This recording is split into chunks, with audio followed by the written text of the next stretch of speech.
নমস্কাৰ আপোনালোক সকলোকে মোৰ ইউটিউব চেনেল ডিপি ইনফো গাইডৰ এই গুৰুত্বপূৰ্ণ ভিডিঅ'টোলৈ স্বাগতম জনাইছোঁ। ছাৰ বাইদেউসকল, এই ভিডিঅ'টোত বিদ্যালয়সমূহৰ মনিটৰিঙৰ সন্দৰ্ভত অহা এটা অত্যন্ত গুৰুত্বপূৰ্ণ ইনফৰমেশ্যন চমুকৈ জনাই দিব খুজিছোঁ। আশা কৰিছোঁ আপোনালোকে ভিডিঅ'টো শেষলৈকে চাই ইনফৰমেশ্যনখিনি ভালদৰে জানি ল'ব, লগতে ভিডিঅ'টো সকলো শিক্ষক বন্ধু বান্ধৱীয়ে লাভ কৰিব পৰাকৈ শ্বেয়াৰ কৰিব বুলি আশা ৰাখিছোঁ। তেনেহ'লে আহকচোন ভিডিঅ'টোৰ মূল কথাখিনিলৈ আগবাঢ়োঁ।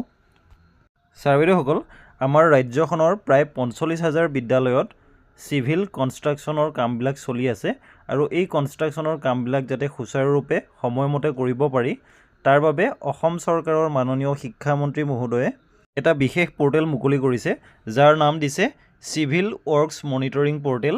এইটো আপোনালোকে স্ক্ৰীণত দেখা পাইছে।